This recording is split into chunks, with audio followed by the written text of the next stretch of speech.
Hello, today's objective is 6.4H, convert units within a measurement system, including the use of proportions and unit rates. In 5th grade, students convert measurements within one measurement system, but they only have to convert once. Now, in 6th grade, students have to convert within a measurement system at least twice while using proportions and unit rates. In 7th grade, they have to convert between the metric and customary system.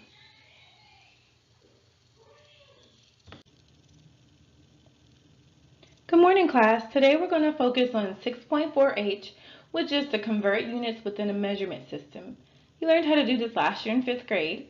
In 6th grade, we're going to solve these same type of problems using unit rates and proportions, and we might have to convert more than once to get the final answer. Make sure you have your pencil, notebook, and formula chart ready to go. Now let's look at the first problem. It says on average, a cow produces 7 gallons of milk per day. On average, how many cups of milk will a cow produce in a week?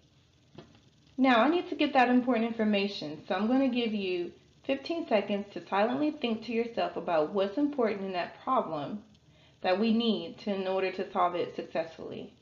Starting now.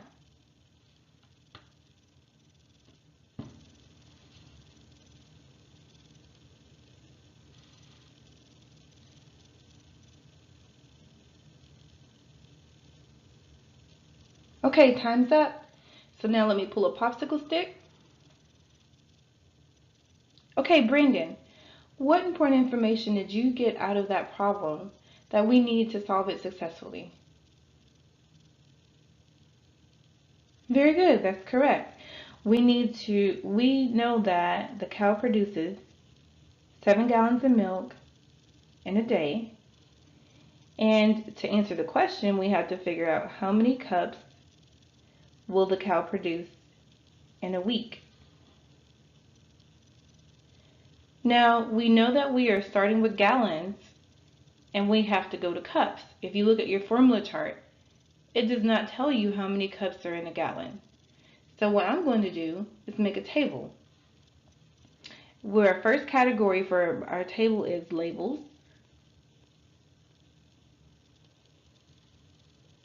Next is going to be your fact, and that is usually going to come from your formula chart, which is also usually your unit rate.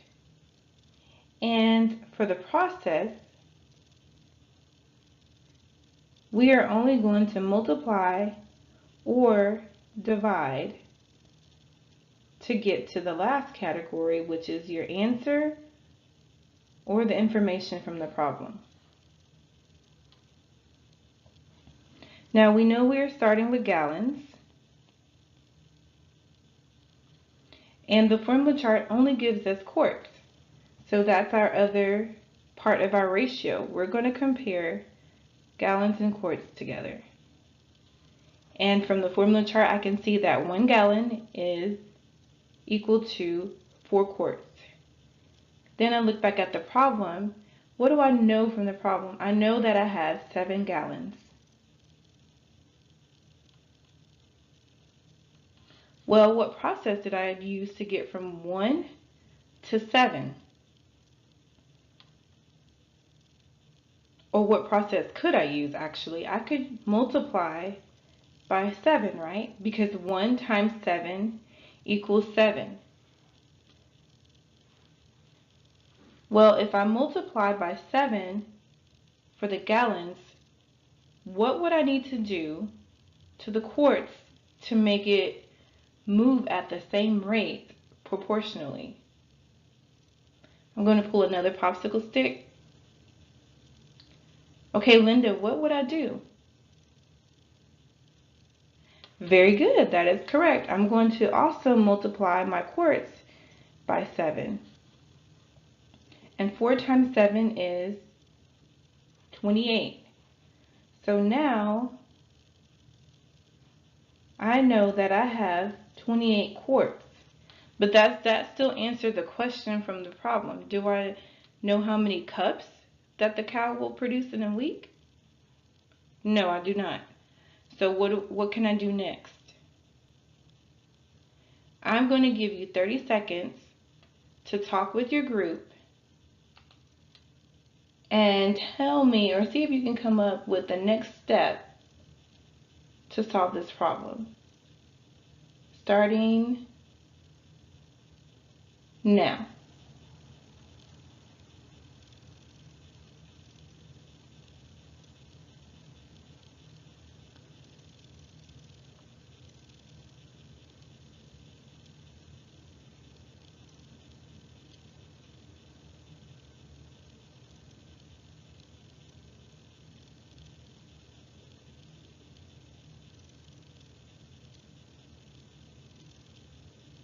Okay, time is up. Now I'm going to roll a die to see which group is going to answer the question. Okay, I rolled a 3.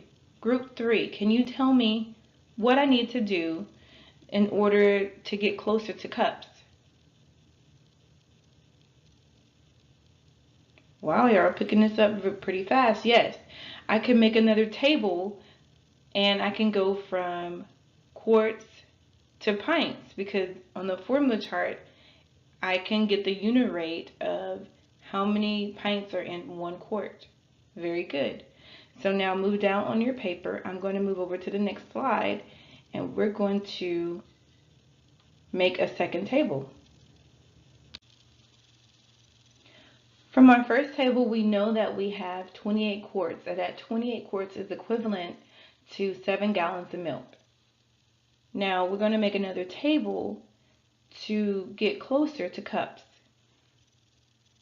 So don't forget, we have labels, then our fact, and remember that normally comes from the formula chart. Just depends on the problem. The process,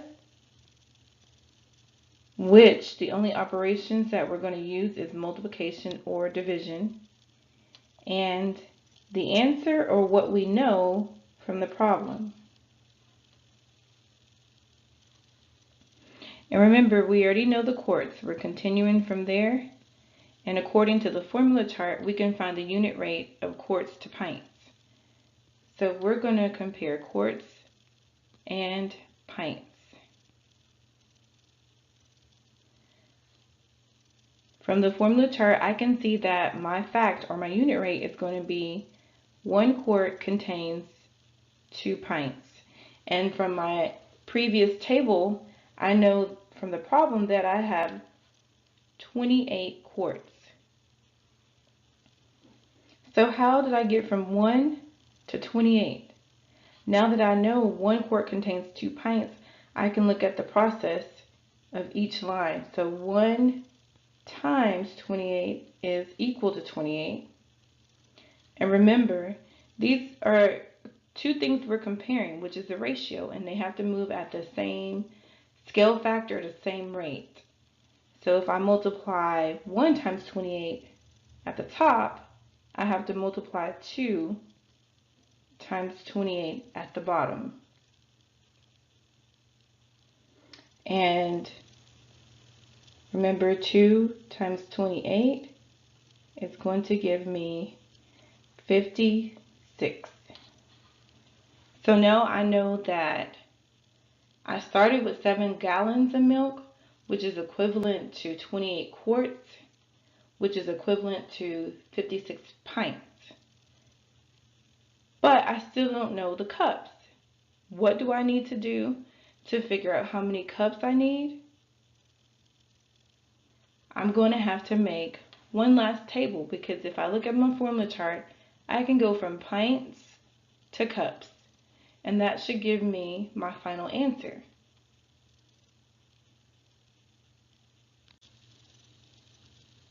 Okay, I know I'm getting closer to my answer now, because I can go from pints to cups. It gives me that unit rate on my formula chart.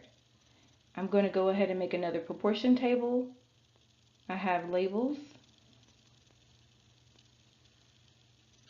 then my fact, or my unit rate, my process, which is only going to be multiplication or division, and my answer, or what I know from the problem? Well, according to my last table, I know that I'm going to compare pints with something from the formula chart, which is going to be cups because I can get the unit rate from there. So my ratio is going to be pints to cups, and my unit rate is 1 pint contains 2 cups. And according to my previous table, I know that I have 56 pints of milk, which started originally from 7 gallons of milk. I know that 1 times 56 is equal to 56. So if I multiply my pints by 56, I'm going to multiply my cups by the same number. 2 times 56 gives me 112. Now I need to go back to my question. Does that give me the final answer?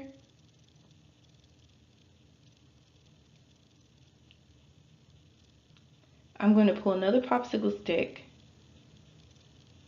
Okay, Joshua, did that give me the final answer?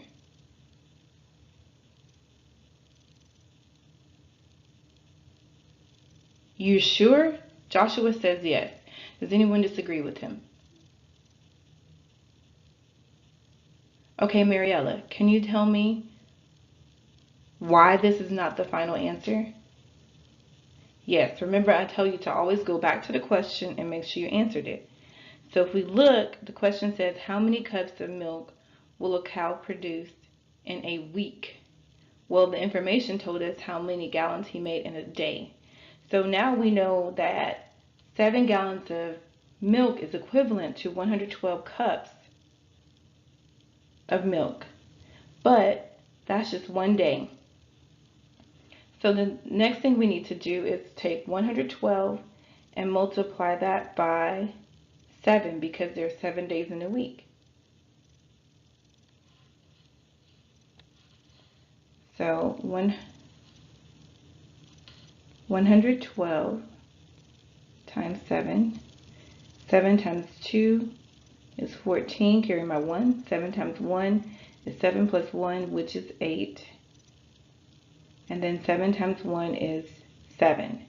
So my final answer is 784 cups.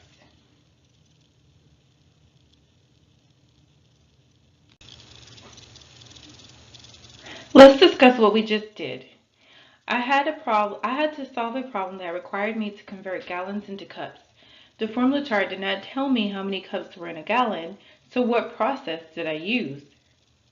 You and your groups have 1 minute to review and discuss the process used to solve this problem. Everyone should be prepared to answer the following sentence stem. One way to convert blank is to make a blank that contains blank. Your 1 minute to discuss with your groups begins now.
Okay, time's up.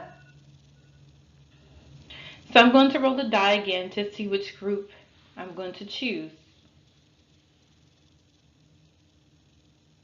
Okay, group 5. So I want to, who is the oldest in that group, to answer the following sentence stem.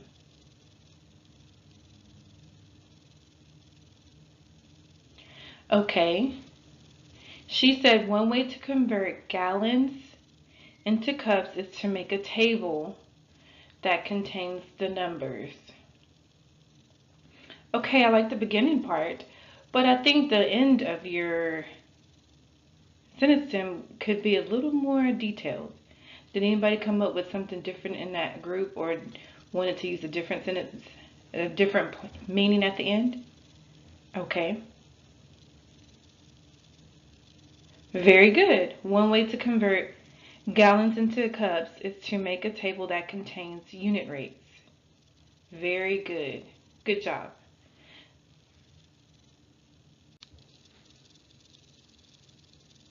Now it's your turn to practice. You're going to practice the following problem with your shoulder partner. Madison purchases 3 gallons of milk. How many 1 cup servings are equivalent to 3 gallons? Make sure you set up your tables and work together with your partner to solve this following problem. You have 5 minutes or so, starting about now.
Okay, so everyone has worked through the problem with their shoulder partner. Let's see what you have come up with. I'm going to pull groups according to their group color. Okay, let's have the blue group tell me the first step and the first thing that you did.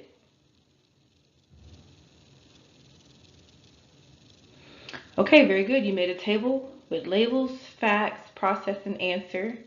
What labels did you use? Or what 2 things were you comparing? You started with gallons and quarts. Very good. And I know my unit rate is 1 gallon is equivalent to 4 quarts. In the problem, I have 3 gallons of milk. So how did I get from 1 to 3? I multiplied by 3. 1 times 3 is 3. And if I multiply 1 by 3, I'm going to have to multiply my quarts, which is 4, by the same number, so that everything is moving at the same rate. 4 times 3 is 12. So I know that 3 gallons of milk is equivalent to 12 quarts. Now, according to my formula chart, I can go from quarts to pints. And the unit rate that I have is 1 pint is equivalent to 1 quart is equivalent to 2 pints. And I know I have 12 quarts. And my process is 1 times 12 equals 12. And I have to do the same thing with the pints that I did to the quarts. So 2 times 12 is 24. So now I know I have 24 pints, which is equivalent to 3 gallons, which is also equivalent to 12 quarts. Now, according to my formula chart, I can go from pints to cups. So I'm going to label my pints and cups. I know that the unit rate is 1 pint is equivalent to 2 cups. And I have 24 pints. So my process is 1 times 24 is equal to 24. And if I multiply my pints by 24, I have to do the same thing with my cups. So 2 times 24 is 48. Now let me go back to the question and see if I can answer it with that. It says, how many 1 cup servings are equivalent to 3 gallons? Well, it's only asking for 1 cup servings to 3 gallons. So I know that my answer is 48 cups. As I walked around, I saw that most of you were getting this correct. Good job. Okay, let's try another problem together, and then you will try one similar to this one with your shoulder partner. Amy is making gift bags for an event. Each bag weighs 36 ounces. How many pounds will the gift bags weigh together if she is making 72 gift bags? Well, we need to get the important information from this problem, so I'm going to give you 15 seconds to decide what's important. Starting now.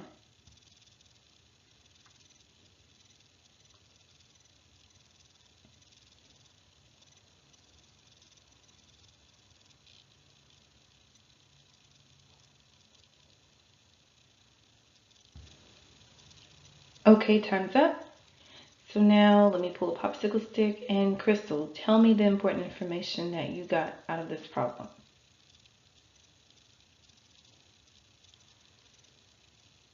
Very good. Each bag is 36 ounces. She's making 72 bags. And they want to know how many pounds. So I know that 1 bag is 36 ounces. We have to figure out how much 72 bags will weigh in ounces. In order to do that, we need to multiply 72 times 36. 6 times 2 is 12. 6 times 7 is 42, plus 1 is 43. Put my placeholder. I'm done with the 6. 3 times 2 is 6. 3 times 7 is 21. I add these together. I get 2, 9, 5, and 2. So I know I have a total of 2,592 ounces in gift bags. But what do we have to do with those ounces? Turn them into pounds. Now let's reference our formula chart to see if we have a unit rate on there. And if you look, it does tell us we don't have to make more than one table in this case, because the formula chart gives us a unit rate that 1 pound is equivalent to 16 ounces. So I know I have ounces to pounds. Those are the two things I'm comparing. And 16 ounces is equivalent to 1 pound. And I have 2,592 ounces. Well, how did I get from 16 to 2,592? Is that an increase or decrease? That is going to be an increase. Do I know off the top of my head 16 times what is going to give me 2,592? No, I do not. So if I know I can multiply something to get that, what operation can I use to find what I need to multiply. If I'm multiplying, what's the opposite of multiplication? Division. So I can take 2,592 and divide that by 16, and that gives me 162.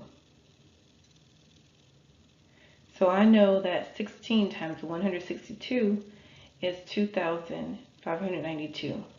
Well, if I multiply 16 by 162, I'm going to have to multiply 1 by 162.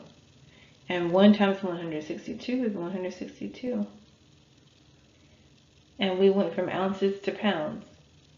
So let's go back to the question. How many pounds will the gift bags weigh together if she is making 72 gift bags? The gift bags are going to weigh 162 pounds.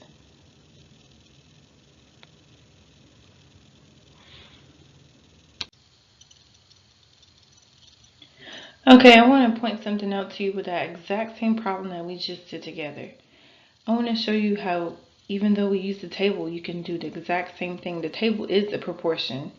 If you take away the lines of the table, we were comparing ounces to pounds. Here's my label.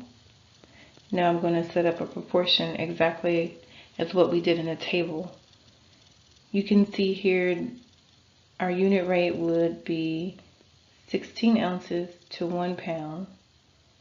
And we had 2,592 ounces. 2,592 ounces. And we don't know how many pounds that would create.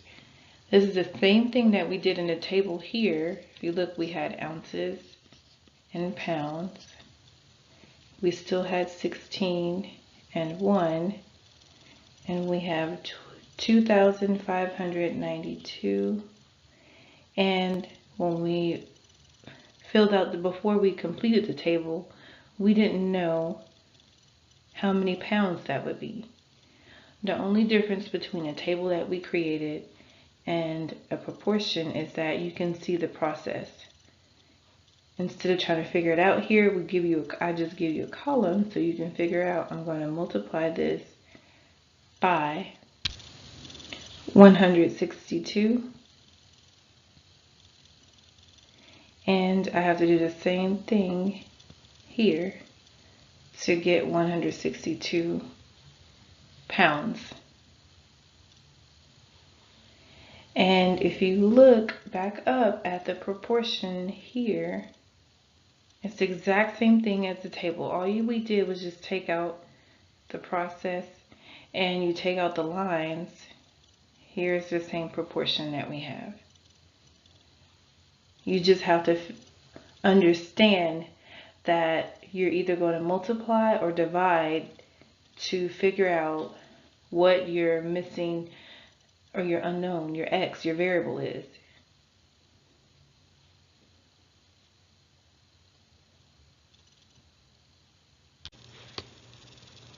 Now I'm going to show you multiple ways to solve converting measurement problems.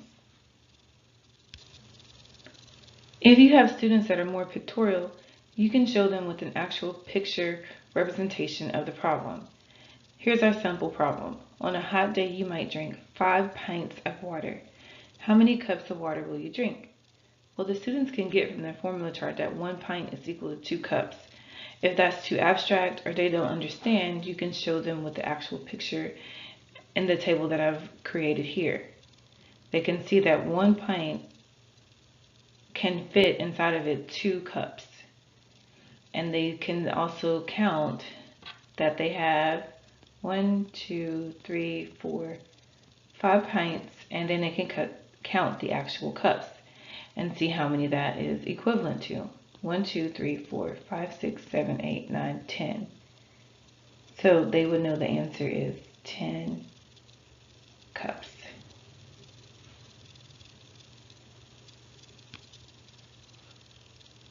For your students who have mastered proportions, you can show them how to solve this problem with a proportion.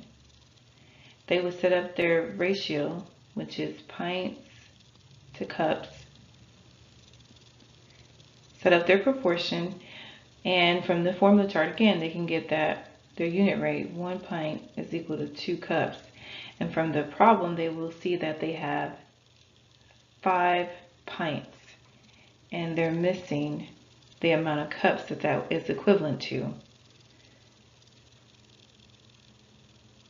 Well, they can see that to get from 1 to 5, you have to increase. Well, what do you have to increase by? Times 5. So if you multiply by 5 at the top, you're going to multiply by 5 at the bottom, and your answer is going to be 10.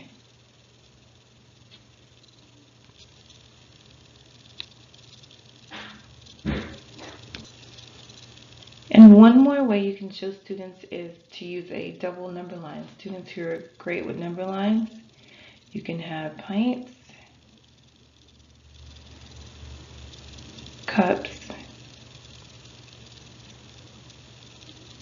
and they know they're going to start. If you have 0 pints, you have 0 cups.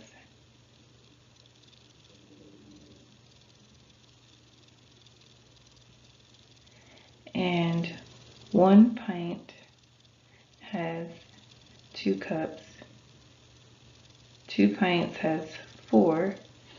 Or you can even have them count 1, 2, 3, 4, 5 at the top and count by 2s at the bottom, because 1 pint represents 2 cups. So they can do 2, 4, 6, 8, 10 to get the final answer on that same problem.